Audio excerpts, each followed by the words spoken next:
DDISI, बहुत ही तगड़े DDISI lieutenant general Faiz Hamid को गिरफ्तार कर लिया गया, और गिरफ्तारी भी किसी और ने नहीं की बल्कि अफवाज पाकिस्तान GHQ के हुक्म पर अमल में आई। उनको गिरफ्तार कैसे किया गया, उनको कैसे बुलाया गया, और उनके घर वाले क्या कहते हैं, उनकी फैमिली मेंबर्स क्या कहते हैं, और जनरल फैज हमीद की गिरफ्तारी के पस पर्दा मुहर्रकात क्या हैं, क्या जनरल फैज हमीद को इस गिरफ्तारी का पहले से इल्म था, क्या उनको इन इरादों का इल्म था कि GHQ में गम गुस्सा पाया जाता है, और ख़ासतौर पे army chief general Asim Munir जो हैं वो जनरल फैज हमीद के खिलाफ कार्रवाई करना चाहते हैं, और उन पर बहुत ज़्यादा कैमरे नस्ब हैं, उनको ऑब्जर्व किया जा रहा है, उनको पीछा किया जा रहा है, उनके फ़ोन टेप किए जा रहे हैं, और उनसे मुलाकात करने वालों की तफसीलात भी जमा की जा रही हैं। क्या इन सारी बातों का इल्म था? और फिर कल से जो एक मुख्तलिफ किस्म के अब आ रही हैं गुफ्तगुएं, जैसे ही जनरल फैज हमीद की गिरफ्तारी हुई उसके फिल फौर बहुत सारे तज्जियाकार, दिफाई तज्जियाकार जो हैं उनकी लिस्ट प्रोवाइड की गई तमाम टीवी चैनल्स को, और कहा गया कि सिर्फ ये लोग हैं जिनके आप तज्जिए लेंगे, तबसरे लेंगे, और यही हमारी नुमाइंदगी करेंगे। दिफाई तज्जियाकार मखसूस, और कुछ नए नाम भी उसमें आए, और उन्होंने आकर फिर एक बयानिया बनाने की कोशिश की। दूसरी जानिब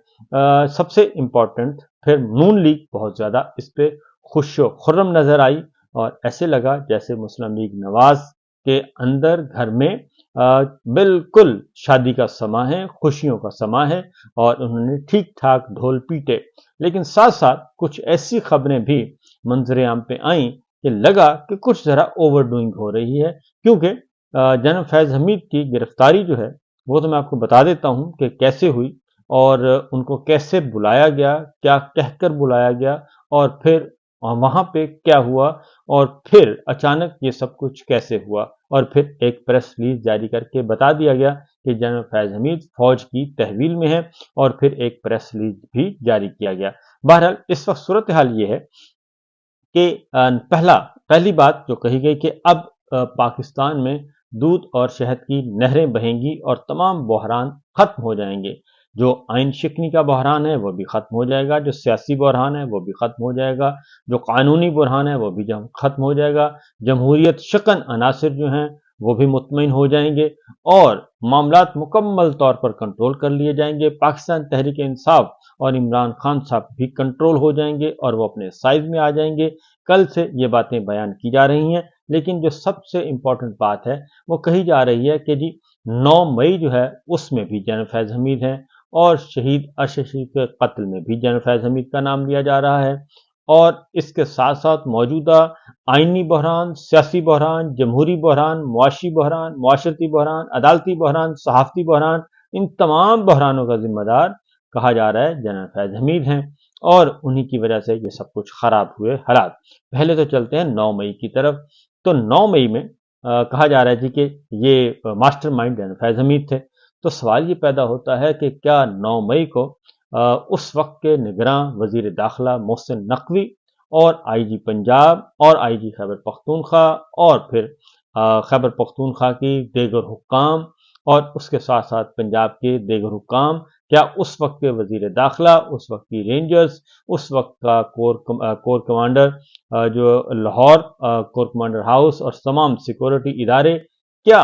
क्या वो सब के सब जनरल फैज हमीद की कमान में काम कर रहे थे? क्या उनके पेरोल पे थे? क्या ये सब कुछ उनके कहने पे सब कुछ चल रहे थे? पुलिस ने कार्रवाई नहीं की तो क्या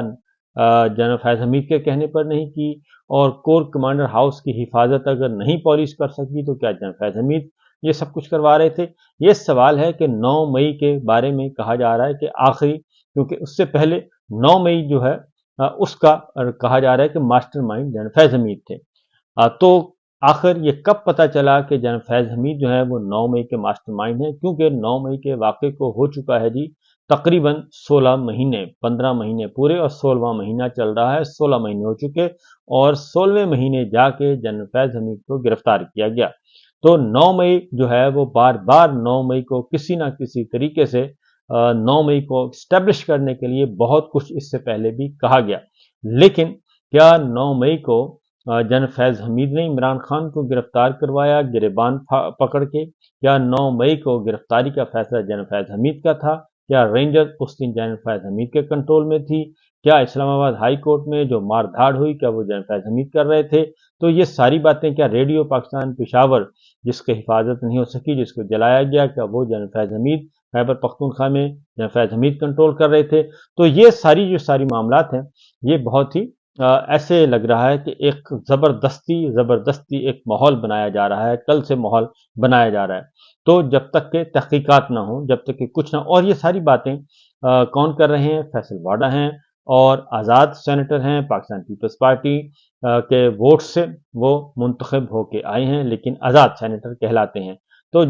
फैसल वाडा ने एक और बात भी की। फैसल वाडा ने कहा जी अब शहीद अरशद शरीफ का जो कत्ल है वो भी मंजर आम पे आ जाएगा। तो क्या ये भी खुदा न खास्ता क्या इस बात की तहकीकात हो चुकी हैं? और इसकी तहकीकात कब मुकम्मल हुई शहीद अरशद शरीफ के कत्ल की? तो फिर अगर तहकीकात मुकम्मल हो गई हैं तो फैज़ हमीद साहब को तो उनका मोरद इल्ज़ाम ठहराएं, अगर वो जिम्मेदार हैं तो वो तो एक अलग है, लेकिन सुप्रीम कोर्ट ऑफ पाकिस्तान जवाब मांग रहा है। और एसजेआईटी ने क्या किया और सुप्रीम कोर्ट में जो जवाब सबमिट किया गया उसमें तो ऐसी कोई बात नहीं बताई गई कि वहां पे तो ये बताया गया कि अभी तो हमारी म्यूचुअल लीगल असिस्टेंट जो है केनिया के साथ वो उसका अभी खताबत चल रही है। तो ये भी एक गौरतलब बात है कि जनरल फैज हमीद पे शहीद अरशद शरीफ का कत्ल भी उन पे डाला जा रहा है। और ये जाहिर है अब ये अगर तो ये पॉलिटिकल बयानिया निकला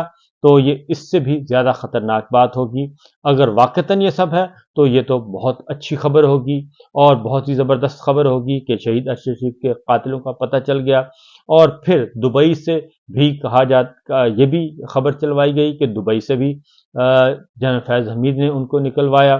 तो शहीद अरशद शरीफ को। तो ये सारी बातें, और अगर ये सब कुछ जो है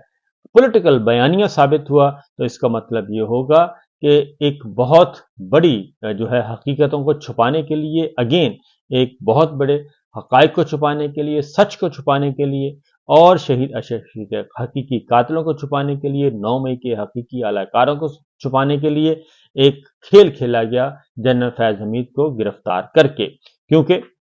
ये एक गैर मामूली वाकया है। इससे पहले किसी भी आईएसआई के सरबराह को गिरफ्तार नहीं किया गया। ये पहले आईएसआई के सरबराह हैं जो कि गिरफ्तार हुए, लेकिन ये आखिरी नहीं होंगे, क्योंकि एक दफा अगर सिलसिला शुरू हो जाए तो इसका मतलब होता है कि जनाब आइंदा भी ये हो सकता है। बिल्कुल इसी तरीके से जैसे माजी में कभी भी आर्मी चीफ को सजा नहीं दी गई, लेकिन जनरल परवेज मुशर्रफ साहब को सजा सुना के, उनका ट्रायल करके सजाए मौत और दीगर सजाएं सुना के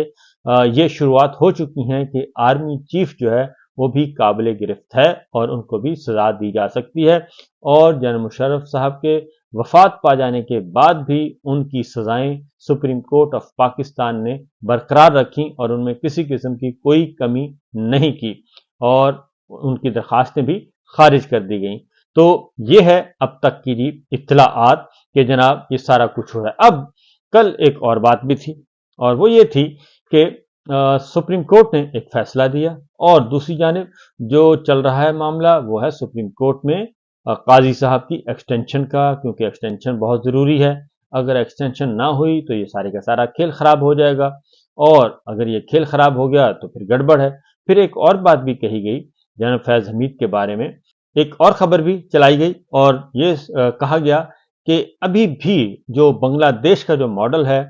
वो पाकिस्तान में भी लाने की कोशिश की जा रही है और इस सिलसिले में भी इसके पीछे भी जनरल फैज हमीद मुलव्वस हैं। तो जब आप इन चीज़ों को एक खास लेवल पे लेके जाएंगे और एक हाइप क्रिएट करेंगे और तज्जिए करवाएंगे, तबसरे करवाएंगे और आके बहुत खबर ब्रेकिंग किस्म की न्यूज़ देंगे और जबकि हकीकत में ऐसा ना हो तो फिर इसका जो बैकफायर होना है वो बहुत ही खतरनाक होगा। बहरहाल ये तो थी, मैंने सारी गुफ्तगू की। अब आते हैं जनरल फैज हमीद की गिरफ्तारी कैसे अमल में लाई गई। तो जनरल फैज हमीद साहब को जी काफ़ी अरसे से वो अंडर ऑब्जर्वेशन थे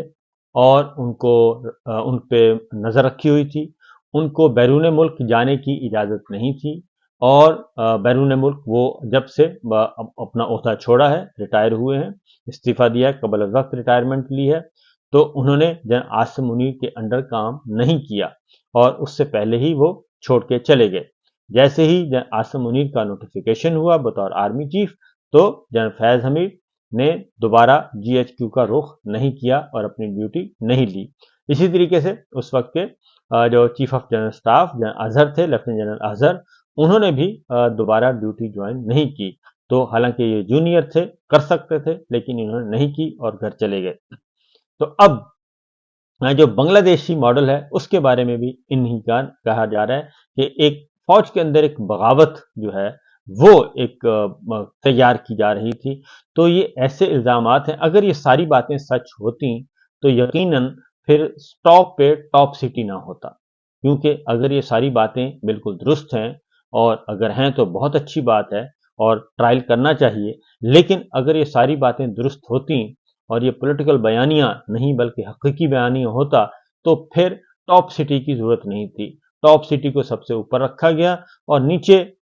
تین چار لائنیں احتیاطاً لکھ دی گئیں کہ حفظ ما تقدم کے طور پہ یہ لکھ دیں، ہو سکتا ہے کہ کل کو معاملے کو آگے کھینچنا پڑے اور جنرل فیض حمید کو زیادہ عرصے تک تحویل میں رکھنا پڑے. لیکن جو واقفان حال ہیں وہ یہ بتاتے ہیں کہ اصل مسئلہ یہ نہیں، بلکہ اصل مسئلہ ہے عمران خان صاحب کا. عمران خان صاحب قابو نہیں آ رہے، اور پاکستان تحریک انصاف آگے سے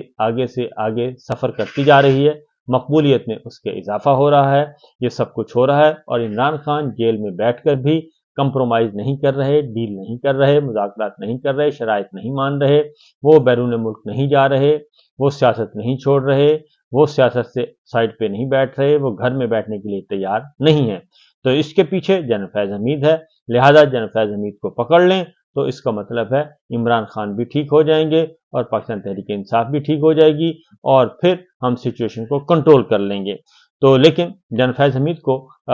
اس بات کا علم تھا. میں آپ کو بتا دوں کہ جنرل فیض حمید کو ان ساری باتوں کا علم تھا کہ وہ انڈر آبزرویشن ہے، ان پہ نظر رکھی ہوئی ہے، اور ان کی فائلیں کھولی جا رہی ہیں، اور ان کا ریکارڈ چیک کیا جا رہا ہے، مالی معاملات دیکھے جا رہے ہیں آفٹر ریٹائرمنٹ کے، ان کے فون ٹیپ کیے جا رہے ہیں، اور ان کو وقتاً فوقتاً بلایا جاتا تھا، اور وہ پہلے بھی ان کو بلایا گیا تھا. لیکن وہ جب بھی ان کو بلایا جاتا تھا تو وہ یہ کہتے تھے کہ اگر آپ کے پاس کوئی چیز ہے تو بات کریں، ادروائز یہ میرے ساتھ ڈرامے بند کریں، کیونکہ میں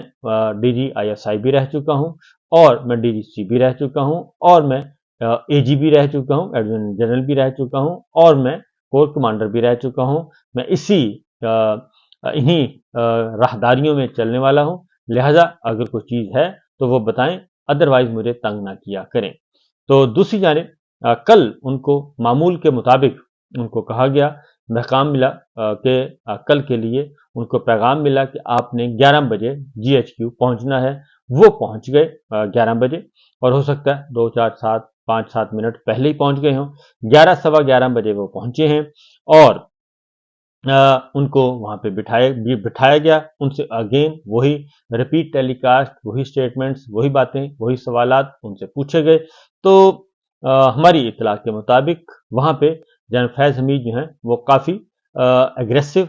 تھے، اور انہوں نے کہا کہ یہ وہی سوالات ہیں جو بار بار مجھ سے پوچھے جاتے ہیں، ان سوالوں کا کوئی میرے ساتھ تعلق نہیں ہے. اور وہ سوال یہی تھے کہ ججوں کو آپ مینج کر رہے ہیں، اور عمران خان پاکستان تحریک انصاف کو آپ سپورٹ کر رہے ہیں، اور یہ کام چھوڑ دیں. اور ان کو پہلے بھی کہا گیا کہ یہ کام چھوڑ دیں، آپ انڈر آبزرویشن ہے. تو انہوں نے ہمیشہ ایک ہی جواب دیا کہ اگر ہے کچھ تو اگین 9 مئی کے حوالے سے بھی ان سے سوال اس سے پہلے بھی کیا جا چکا، شہید ارشد شریف کے بارے میں بھی سوال اس سے پہلے بھی کیا جا چکا، تو بہت سے سوالات اس سے پہلے کیے جا چکے. تو لہٰذا ان کے لیے سوال جو ہے وہ ریپیٹ ہو رہے تھے. تو کل بھی اطلاعات کے مطابق ایسا ہی ہوا، اور وہ ذرا تھوڑا سا اگریسو تھے، جارحانہ موڈ میں تھے، اور انہوں نے پھر وہی بات کی، اور اس میں آ کے ان کو پھر اعلیٰ حکام کو بتایا گیا، اور وہاں پہ کچھ ماحول بھی ناخوشگوار ہوا، اور پھر ان کو بٹھا لیا گیا، اور ان کے فون لے لیے گئے، اور انہیں کہا گیا کہ جی اب آج سے آپ کسٹڈی میں ہیں.